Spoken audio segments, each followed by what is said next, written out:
60 minutes as the designee of the minority leader. Thank you very much, Mr. Speaker. Mr. Speaker, I ask unanimous consent that all members have 5 legislative days to revise and extend their remarks and include any extraneous material on the subject of this special order. Without objection. Mr. Speaker, it is with great honor that I rise today to co-anchor this CBC, this special order, along with my distinguished colleague, Representative Steny Hoyer of Maryland. For the next 60 minutes, members of the CBC have an opportunity to speak directly to the American people on the January 6th insurrection attack, an issue of great importance to the Congressional Black Caucus, the constituents we represent, and all Americans.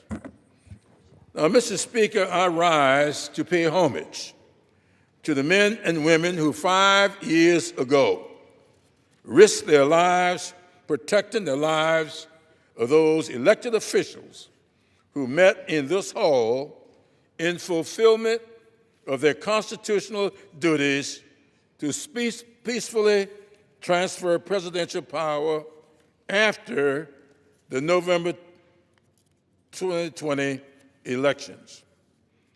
Now, Mr. Speaker, January 6, 2021 will be forever remembered for the vicious, unprecedented insurrection that took place on that date.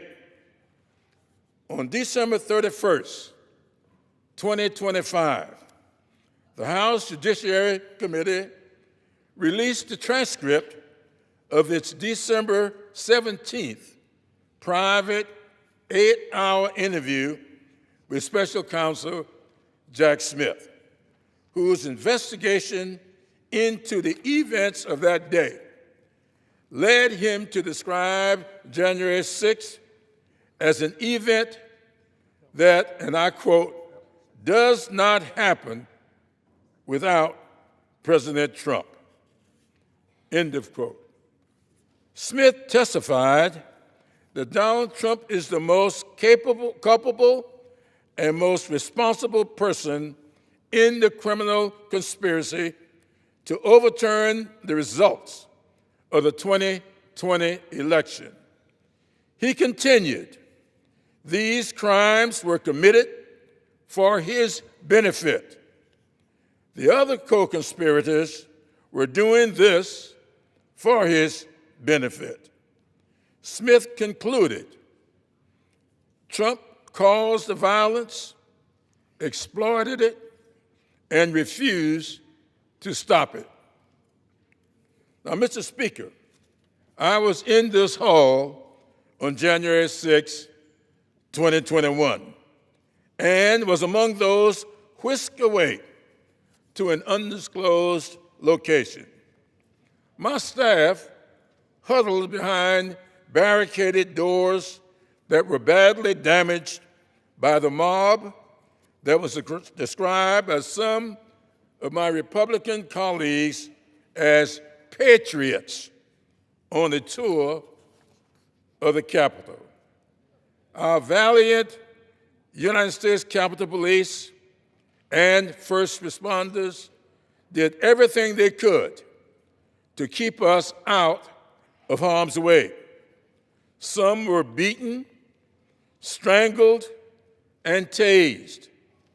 This building, the People's House, was trashed, damaged, and subjected to despicable acts.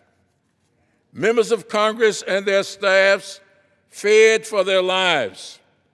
Some of the insurrectionists waved Confederate battle flags and exhibited Nazi symbols, and some brave American citizens died.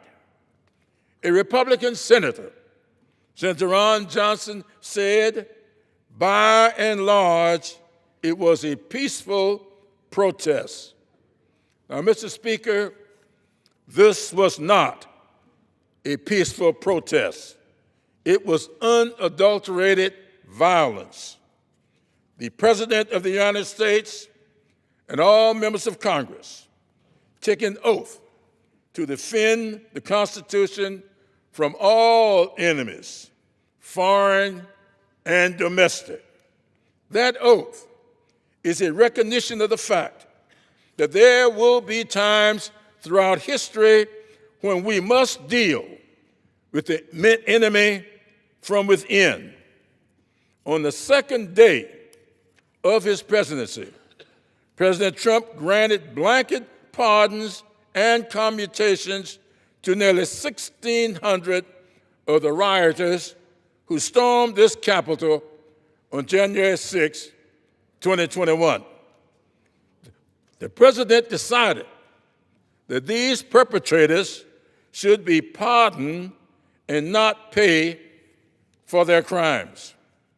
By pardoning these individuals, this president has made a mockery of the pardon process and smeared the oath he took to uphold the Constitution. These actions demonstrate a blatant disregard for our democratic principles and the sanctity of the vote. The great John Lewis once shared his great fear that, and I quote, "One day we may wake up and our democracy is gone." John and I often spoke of the delicacy of our democracy, and its future was far from guaranteed. On January 6, 2021, we came face to face with the reality of this fragility. But our democracy also prevailed. We were not deterred from doing our constitutional duty and certifying the legitimate results of the 2020 presidential election. But even during this unrelenting campaign to weaken our laws and impede justice, members of this body have stood up for our Constitution. The exceptional work of the bipartisan January 6th committee, ably chaired by Representative Benny Thompson of Mississippi, illuminated for the American people the severity of the conspiracies behind the January 6th attack.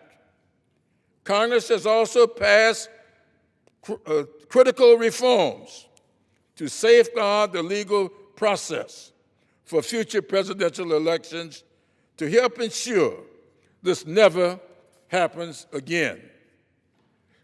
Earlier today, the leader of our caucus, Hakeem Jeffries, held a special hearing to shed further light on the ongoing threats to free and fair elections and the threats to public safety posed by some of the violent criminals President Trump has let out of prison. The threat to our democracy that we witnessed 5 years ago has not lessened, and our obligations to be vigilant in its defense and steadfast in our pursuit of a more perfect union is as important as ever. The Constitution that binds this country together is a sacred document that has guided our pursuit of perfection for nearly 250 years. We came close to derailing that pursuit on January 6, 2021. If we refuse to acknowledge the facts and give due deference to the violence that took place 5 years ago, we run the risk of abdicating our responsibility to the American people to safeguard our nation's core principles of life, liberty, and the pursuit of happiness. The insurrection of January 6th could very well be the worst domestic attack on our government since the Civil War, which ended in 1865. That insurrection incited much of my recently released third book entitled The First Eight, which chronicles the trials and tribulations of the 8 African Americans who served in Congress from my home state of South Carolina before me. The book also highlights the social and political events that occurred in the aftermath of the Civil War and calls attention to the violence and lawlessness that occurred during their service and took our great nation into a dark place that lasted for nearly a century.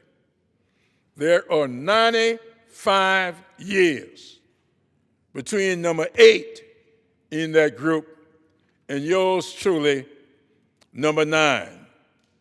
The book is a cautionary tale that reminds us of the warning of the Spanish philosopher George Santayana that those who cannot remember the past are condemned to repeat it.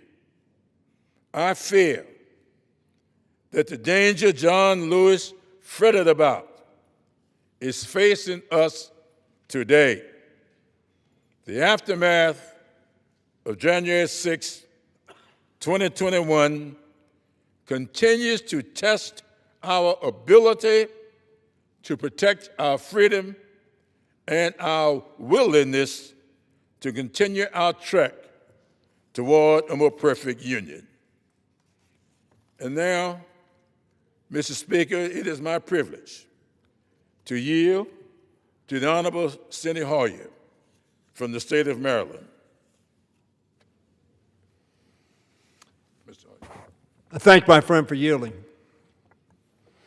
He and I have known each other for some 60 years.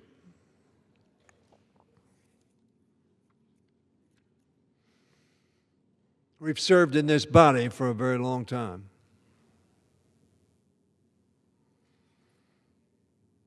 I can remember 2 events. One was on September 11th, 2001. And we were, as the gentleman observed, attacked by an enemy from without.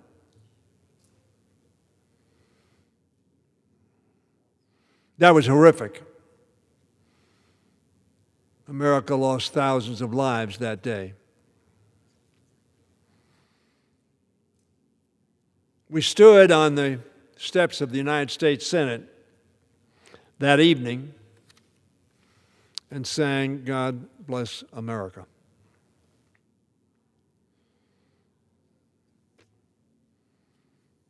On January 6th, I was sitting where the gentleman from South Carolina now stands. I saw an officer, a detail officer from the Capitol Police, come in and take Speaker Pelosi from the rostrum. And then a Capitol policeman assigned to my detail, as we call it, came up to me, took me by the arm, said, "We have to get out of here." And I got to that door, and we went through that door, and I said to him, "What has happened?"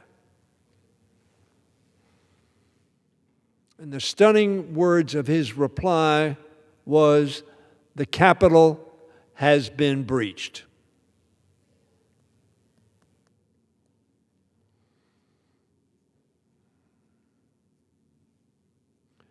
Mr. Speaker, I observe and don't know whether the cameras are panning this House, but the other side of the aisle is empty.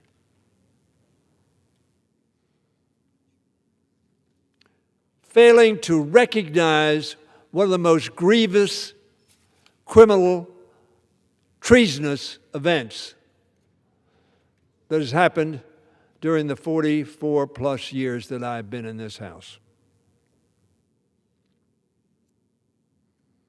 As if it were not an historic event where every member of this House, 435 of us, ought to be rising today and say, America, we will not survive that kind of conduct.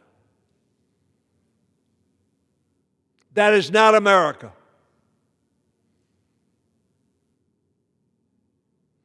And urging every one of our constituents, as I'm going to quote George Washington in just a minute,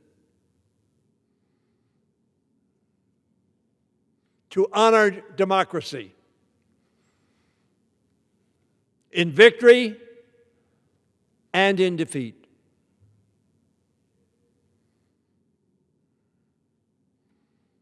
Al Gore lost a presidential election 5-4. When the Supreme Court said the election is over by a vote of 5-4.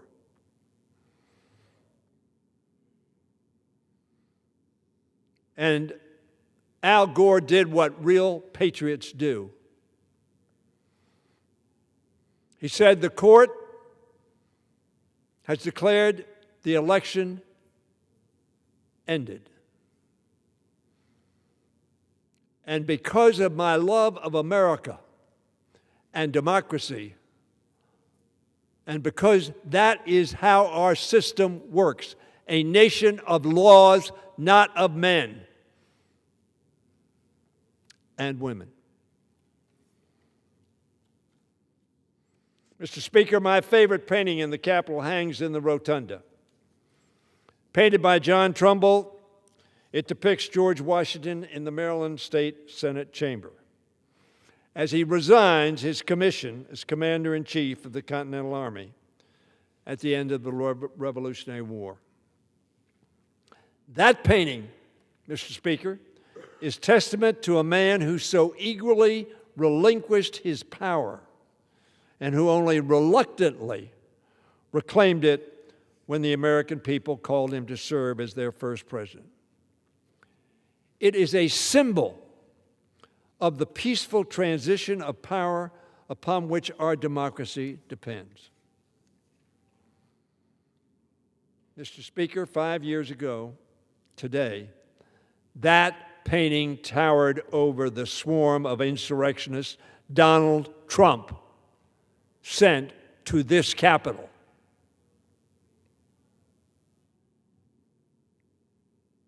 That is why he was deemed to be, as the whip said, the most culpable of the figures involved in this insurrection. What did he say? He told the mob to stop the steal and fight like hell.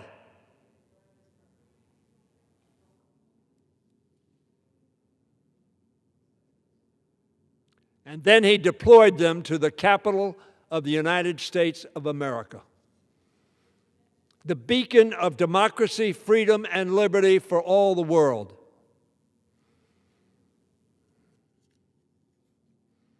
And the Capitol was breached. There, of course, was no steal, and the courts said so. In court after court after court after court.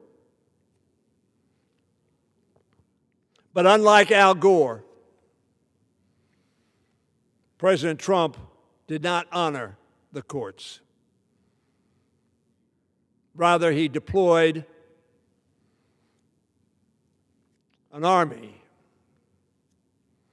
to come to the Capitol, breach it, and stop democratic proceedings.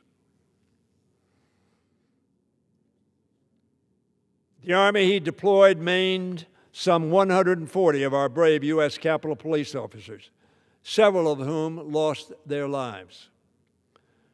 They paraded Confederate and Nazi symbols through these halls, as the whip observed as well. They erected gallows.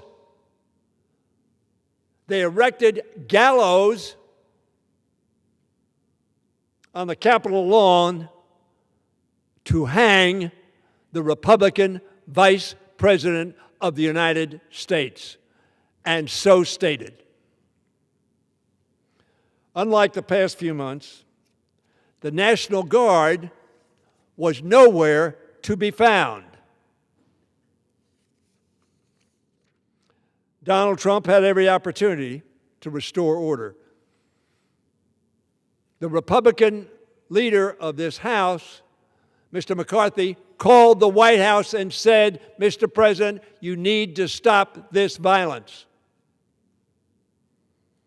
And nothing happened. Instead, the President played the figurative fiddle as the Capitol was sieged and the Constitution was challenged. The same man responsible for the violence that day is now trying to distort it, to erase it. Perhaps, Mr. Speaker, that's why there's no other Republican on the floor, to try to forget what happened, erase it from the minds of Americans, erase it from the history books. It was just a group of tourists taking an amble through the Capitol.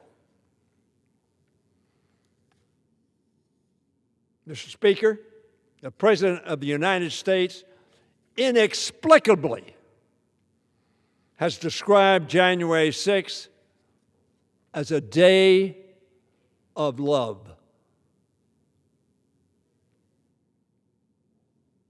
Mr. Speaker, I call it what it was: a day of violence, sedition, and treason. Trump has called those who stormed the Capitol unbelievable patriots.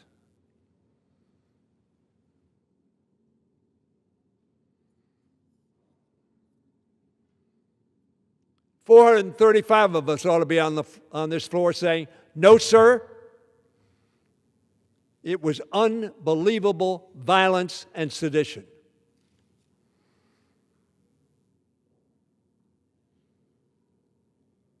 I call those unbelievable patriots what they are: criminals convicted of such, insurrectionists, cop killers, cop beaters, democracy destroyers. In one of the first actions in his second term,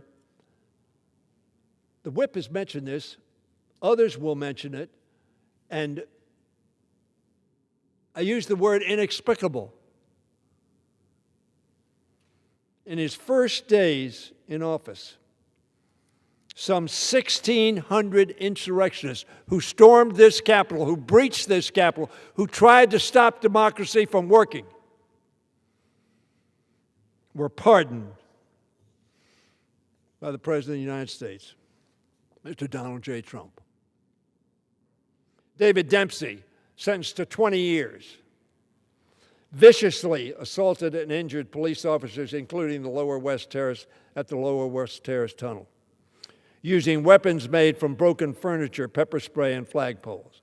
Daniel Joseph Rodriguez, sentenced to 12 and a half years after being found guilty, filmed deploying fire extinguishers and dragging Metropolitan Police Officer Michael Fagnon, and repeatedly shocked Fagnon in the neck with a taser.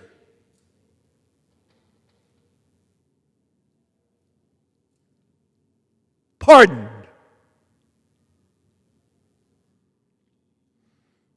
The chief of the Capitol Police, when asked about those pardons, said it was deeply troubling to the Capitol Police, as well it should be. Patrick McGaughey, 7.5 years, used a stolen riot shield to pin Maryland Metropolitan Police Officer Daniel Hodge to a metal door frame, while another assailant beat Hodge in the face with a stolen baton. U.S. District Judge Trevor McFadden described McGaughey as the poster child of all that was dangerous and appalling about January 6th. Peter Francis Stager, 4 years and 4 months, wielded a flagpole and struck a defenseless officer who was lying face down. I would ask any member of the President's party or of our party to come to this floor and defend pardoning somebody who perpetrated a crime on a police officer. Stuart Rhodes, sentenced to 18 years, said this: patriots, using Donald Trump's word for them, it was a long day, but a day when patriots began to stand. Stand now or kneel forever. Honor your oaths. Remember your legacy. That's what he said. Pride in assaulting the officers, pride in assaulting democracy, pride in driving the Congress, thankfully for just hours, out of this Capitol so they could not proceed in doing their constitutional duty.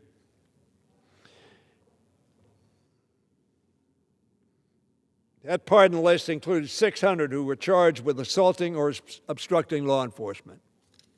So much, Mr. Speaker, for supporting the thin blue line. So much for supporting the brave men and women of law enforcement. Mr. Speaker, we cannot afford to forget January 6th. We cannot afford to be absent, Mr. Speaker, to take a walk, to turn our backs on what happened on January 6th. To do so is to risk its repeated actions. It did not end when a bipartisan majority in this House impeached Trump the following week, and it still has not ended. Mr. Speaker, I ask this House now, as I did on January 6th, standing where the gentleman from South Carolina is standing now, do we have the courage to stand up to a president who violates our Constitution, our laws, and our norms? Will enough of my colleagues across the aisle find that courage?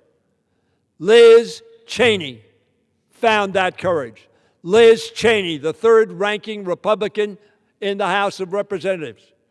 Liz Cheney, the daughter of Vice President Cheney. She found that courage to recognize that day for the tragedy it was. I pray others will do the same. So would General Washington, whom I mentioned earlier. He would tell them that what he told his own officers when he learned they were conspiring to overthrow the Continental Congress just a few months before he resigned his commission. He said this: express your utmost horror and detestation of the man who wishes, under any specious premises, to overturn the liberties of our country and who wickedly attempt to open the floodgates of civil discord and deluge our rising nation in blood.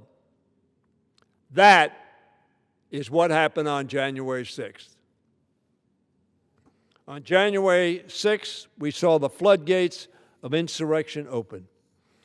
If we forget that, if we gloss over that fact of history, if we ignore it, if we diminish its venality or glorify the actions of the mob as Trump does, we risk letting that dream of liberty for which our founders pledged their lives, their fortunes, and their sacred honor be swept away.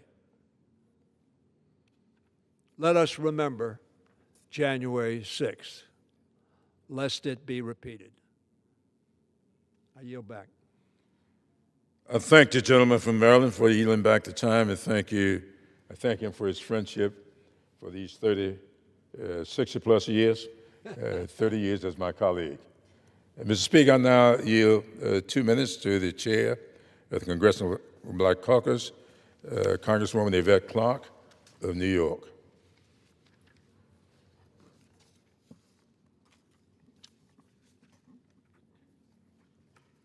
Mr. Speaker, good evening.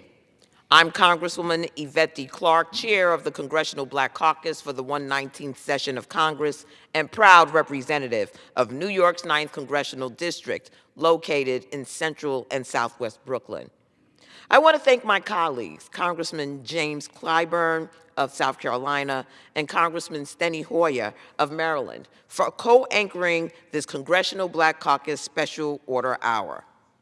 I rise tonight with my colleagues of the Congressional Black Caucus and the House Democratic Caucus to reflect on the solemn anniversary of the January 6th attack on the United States Capitol.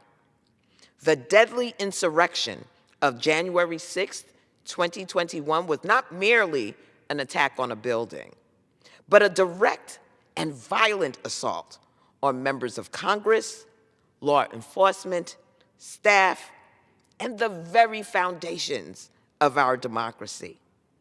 Today, this evening, we honor the extraordinary bravery of the United States Capitol Police and other law enforcement officers who protected our democracy and ensured that the attempt to overturn the 2020 election results failed.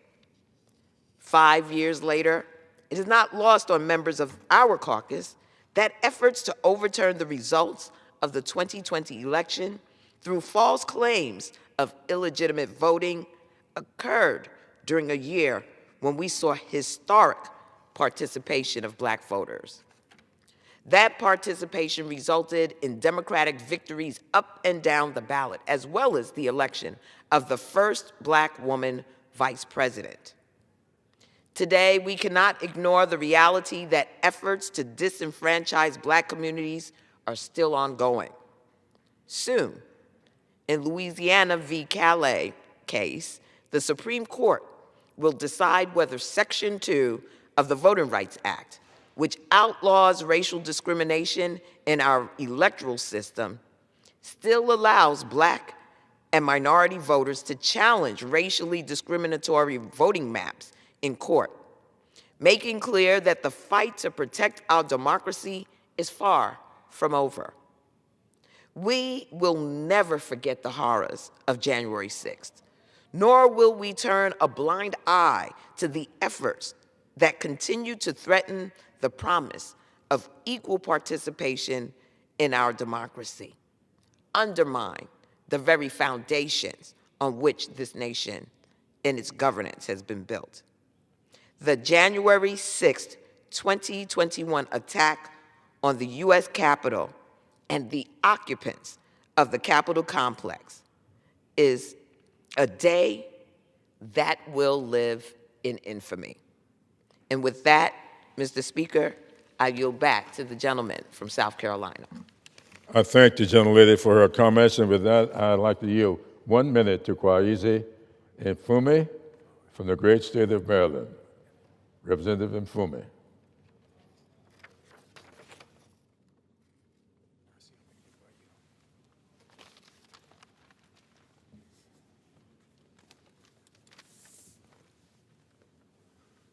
I want to thank the gentleman from South Carolina for yielding and the gentleman from Maryland for co-participation. Mr. Speaker, 5 years ago at this time, those of us who were in this chamber could hear the sound of glass being swept up outside of this door. There were persons in here sweeping the room to see if there were any explosive devices that had been planted after the break-in. Up and down these halls, you could hear murmurs and questions. And for those of us who were here, this is not a joke. This is not Donald Trump's history, and it's not his story. It's what actually happened to our nation's capital. And some of you who are here will remember that day. I had to run out through this door from the second floor, find my way down to the tunnels underneath the Capitol to walk for a quarter of a mile to get to an office building where I could be safe. But there were so many others that were not fortunate to do that. They got swept up, as the gentleman from South Carolina said, taken away, whisked away, and stayed in seclusion for hours, sometimes in the same closets almost, breathing the same air. So the fact that that happened, and the fact that there is no one on the other side of the aisle concerns me, because it's an acclamation almost that it's okay, and it's not okay. 5 police officers were murdered that day. 5. 150 or so were taken to the hospital, 18 of which had to stay there. These walls, these doors, these hallowed venues that we have walked in and people have come to and thought of as being the symbol of democracy were shattered unnecessarily. And so it is important to find a way to commemorate this day.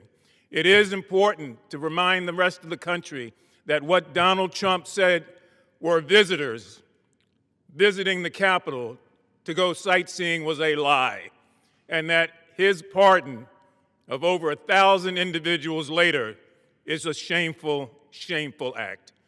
I pray to God that nothing like this ever happens again, and if it does, I pray to God that every member of this body will stand up and speak out. I yield back. Thank you, gentleman, for his remarks, and I'd like to yield 1 minute to the gentlelady from New Jersey, Ms. Marty Watson-Coleman.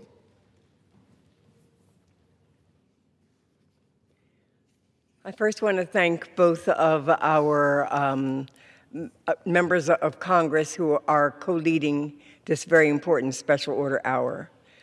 5 years ago, a violent mob attacked the United States Capitol to prevent the peaceful transfer of power. Yet on the first day of Donald Trump's second term, he pardoned more than 1,500 criminals involved in that insurrection and carried out in his name. This is just one action amid a comprehensive campaign to erase the memory of what happened on that day. It's a slap in the face to law enforcement who selflessly put their lives at risk to defend all of us. Some of them lost their lives, like Officer Brian Sicknick, a New Jersey native who tragically died following injuries he sustained that day. Many more are still dealing with trauma. In Brian's honor, I introduced a resolution condemning those blanket pardons. We must never forget their sacrifice. We cannot let Donald Trump and his allies rewrite the history of one of the darkest moments in the 250th history of this nation. I yield back. I thank you, gentlelady, for her remarks, and now I'd like to yield 1 minute to the gentlelady from Georgia, Congresswoman Lucy Macbeth. Thank you both to our leaders this evening, Representative Hoyer and Representative Clyburn, for making sure that we never forget. Mr. Speaker, today we pause on the 5-year anniversary of one of the darkest days of our democracy. On January 6th, rioters stormed the heart of American government and sought to overthrow the will of the people with bats and clubs. Now the individual responsible for promoting such baseless allegations once again occupies the highest office in the land. I extend profound gratitude for the Capitol Police who stood on the front lines on that terrible day. I thank my colleagues, our appointed officials, and every congressional staff member who worked to ensure that the true will of the American people was done. I urge every citizen that is watching today to remember that the eyes of the world have not looked away in the 5 years since. We must work to ensure that the American ideals of freedom and justice and liberty endure for generations to come. Never, ever forget. And I yield back. Thank you, gentlelady, for her remarks, and we'll now yield 1 minute to the gentlelady from North Carolina, Ms. Valerie Fouché. Thank you to our distinguished leaders for this opportunity. Mr. Speaker, 5 years ago, our nation witnessed an unthinkable assault on American democracy when a violent crowd breached the U.S. Capitol with one purpose: to overturn a lawful election and hold on to power by force. Law enforcement officers stood between that mob and the Constitution. More than 140 brave officers were injured, and several lost their lives defending this institution. Their courage deserves not just remembrance, but that we remain vigilant in upholding the rule of law. The attack on January 6th was the result of a president who chose division over truth, grievance over governance, and chaos over accountability. And that choice continues to threaten our democracy today as Donald Trump practices deliberate deception and escalating extremism. Democracy is fragile, and it demands our constant defense, and it can only survive when we act to protect it each and every day. Thank you, and I yield back. Thank the gentlelady for her remarks, and I now yield 1 minute to the gentleman from Maryland, Representative Glenn Ivey.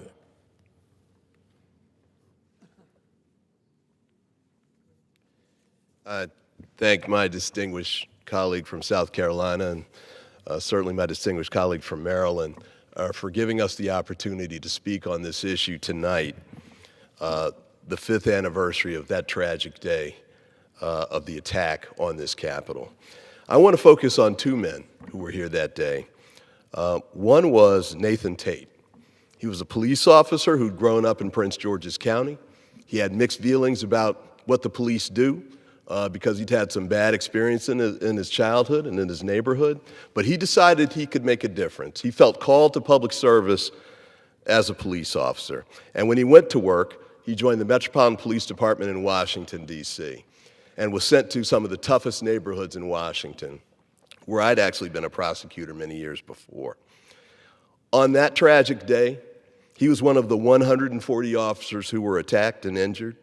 Fortunately, he was not one of the 4 who died that day, and another one died the next day. And 4 officers committed suicide in the wake of the trauma that they'd experienced that day. Mr. Tate was attacked, temporarily blinded by bear spray.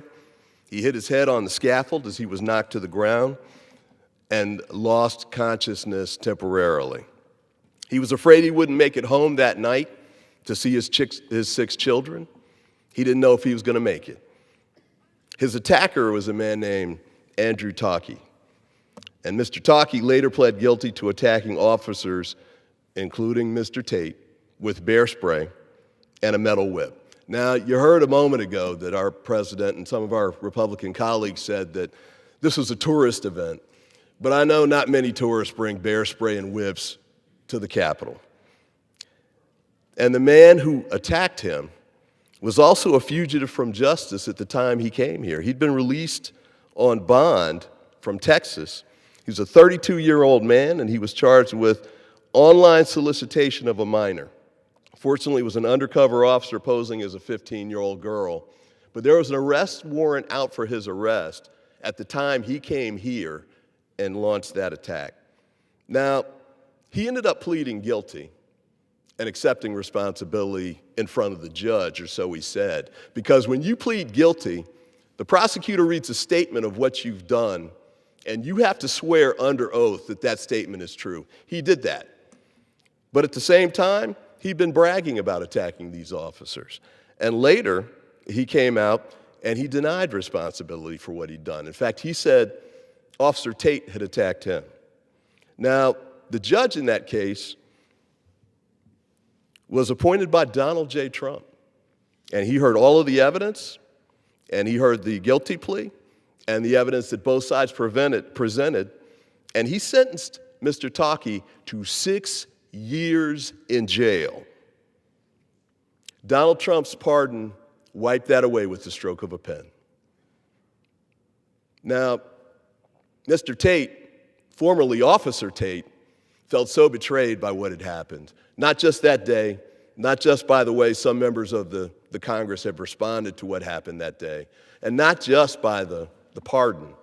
Felt so betrayed by what had happened, he actually left the police department. He didn't feel he could be a police officer again. But he still was committed to public service, and now he's a middle school teacher in Charles County, Maryland, continuing to do outstanding work. And actually, the Washington Post article that profiled him today showed that he talked about this issue today or this week with the children in his class. He's trying to continue to serve. He's trying to continue to make a difference. He's trying to make a difference for the next generation. But he had life-altering scars that he suffered that day. Many of our colleagues had life-altering scars that they suffered that day. Our nation suffered life-altering scars that day. We need to commit today that it will never happen again. And with that, I yield back. I thank the gentleman for his remarks. And with that, I'd like to yield 1 minute to the gentlelady from Ohio, Ms. Marcia Kaptur. I thank you, Congressman Clyburn, and respect you for your leadership as one of the members of the House that was trapped up in that gallery for hours and hours against my will on January 6, 2021.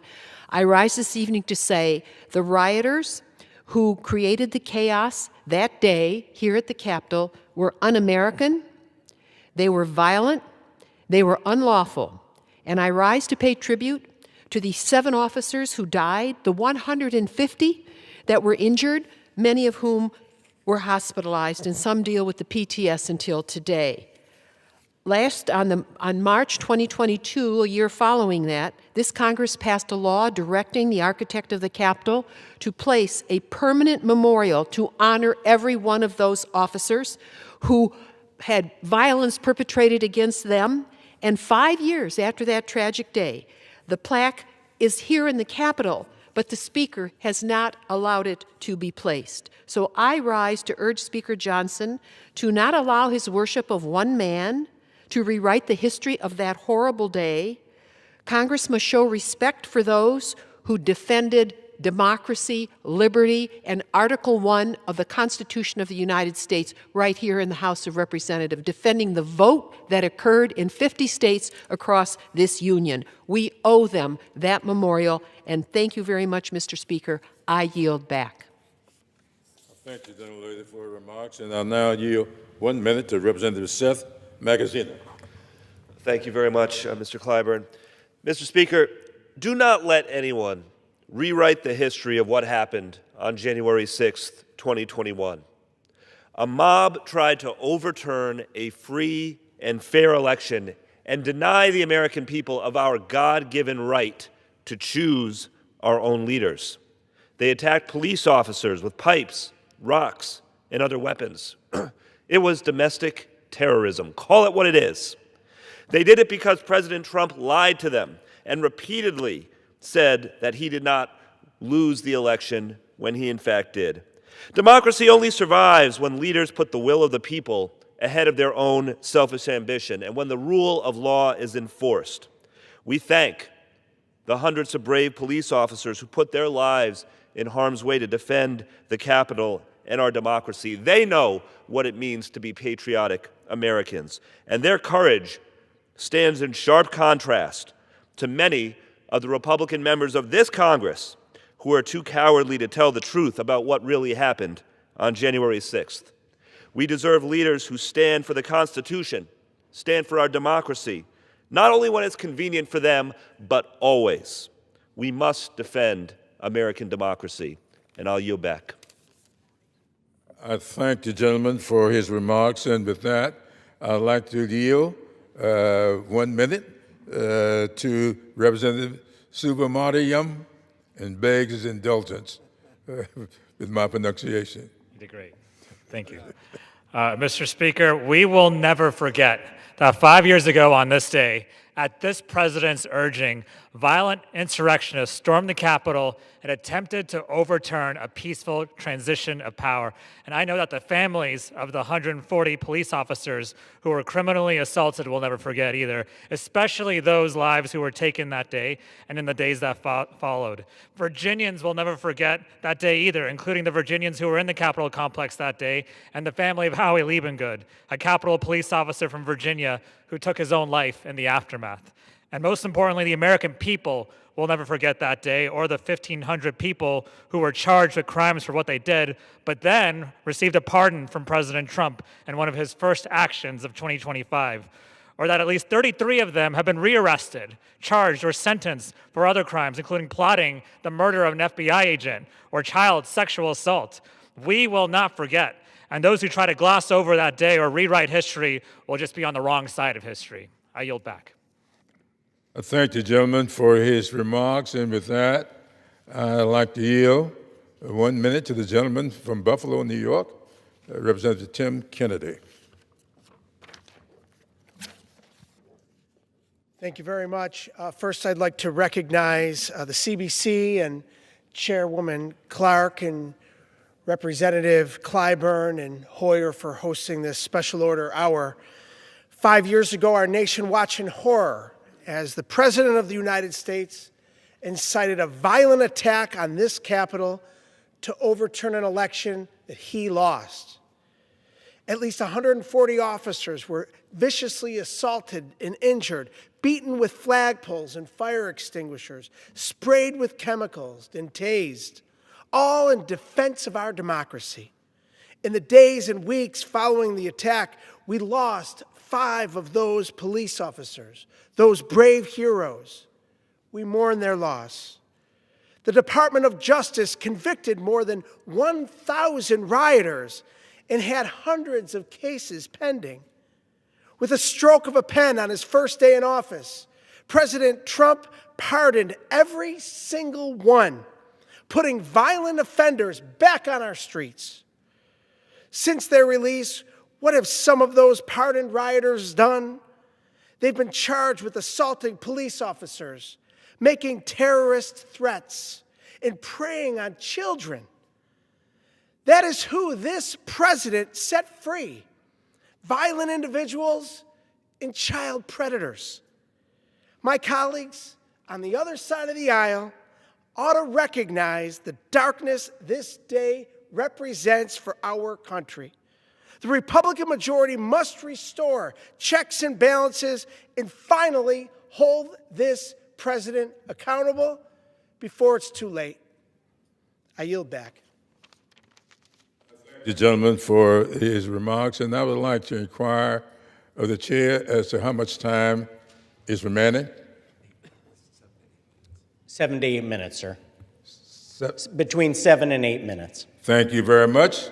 I would like to yield 3 of those 7 minutes to the gentleman from Maryland, and I want my full. A judicious limitation. I'm not going to take 3 minutes. This chamber should be full. I said that earlier. Because this was not an attack on Democrats. It's not an attack on Republicans. It was an attack on our country, on our democracy, on our Constitution. That is why every member of this House ought to be on this floor, urging Americans to do what democracy demands, solving our differences peacefully through elections, through debate, through votes on this floor. We have as a centralized premise that might does not make right. The people who stormed up Constitution Avenue, coming straight from in front of the White House in a speech by the President of the United States, have said they were doing what they thought the President wanted them to do.